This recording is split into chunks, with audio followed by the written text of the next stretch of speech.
لي سواه ودمع يسيل على السلام علیکم ورحمۃ اللہ وبرکاتہ۔ ریڈیو HRDF میں آپ کا استقبال ہے۔ اسلام کے بارے میں مسلمانوں کے ذہنوں میں غلط فہمی، حقارت اور بیگانگی پیدا کرنے کے لیے ہمارے ارد گرد بہت زوروں پر سرگرمیاں جاری ہیں۔ اسلام اور مسلمانوں کے بارے میں جھوٹ پھیلانے والے یہ لوگ پہلے سے طے شدہ مقاصد رکھتے ہیں کہ اسلامی بیداری کو تباہ و برباد کرنا ہے۔ یہ مذہب دشمن قوتیں اس کے لیے ایک منصوبہ بند نفسیاتی جنگ چھیڑ رہے ہیں۔ اس جنگ کا اصل ہتھیار مومنین میں اسلام کے بارے میں حقارت کو ہوا دینا، احساس کمتری کو پیدا کرنا اور دوسری ثقافتوں میں دلچسپی پیدا کرنا ہے۔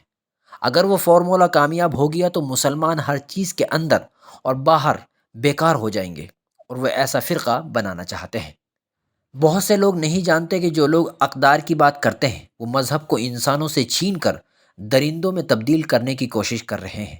جو لوگ دشمن کی چالوں کو نہیں پہچانتے وہ جنگ کیسے جیت سکتے ہیں؟ یہ ایک حقیقت ہے کہ آج کل نوجوان جذباتی طور پر ایسی چیزوں کی بھی نقل کر رہے ہیں جو پہلی نظر میں دیوانگی اور مذاق لگتی ہے۔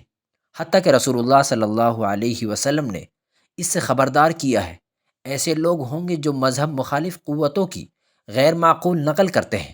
وہ لوگ اپنی عقل کھو بیٹھتے ہیں اور ان کی اندھی تقلید کرتے ہیں۔ اب ہمیں سب سے پہلے یہ کرنے کی ضرورت ہے کہ چھوٹی ہو یا بڑی اسلامی تجویز کو قبول کریں اور اسے عملی جامہ پہنائیں اور زیادہ سے زیادہ تشہیر کریں۔ لازمی دینی علامات بشمول نماز کی پابندی کو اولین ترجیح کے ساتھ عمل میں لانے کی کوشش کریں۔ ان لوگوں کو جو لاپرواہی سے کام کرتے ہیں انہیں چوکسی میں لانے کے لیے جو ضروری ہو وہ کریں۔ خاندان سے لے کر برادری تک، تمام شعبوں سے تعلق رکھنے والے افراد تک اچھی حالت میں رہنے اور اس بات کو یقینی بنانے کی ضرورت ہے کہ لوگ دشمن کے جال میں نہ پھنسیں۔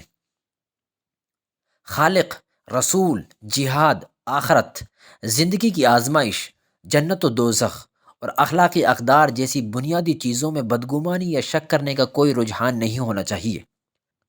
ہمیں اسلامی بیداری اور تعلیم کا مذاق اڑانے والے شیطانی مراکز کو نظر انداز کرنا چاہیے اور مؤثر طریقے سے جواب دینا چاہیے۔ مومنین تو وہ ہیں جو اللہ پر اور اس کے رسول پر پکا ایمان لائیں، پھر شک و شبہ نہ کریں اور اپنے مالوں سے اور اپنی جانوں سے اللہ کی راہ میں جہاد کرتے رہیں۔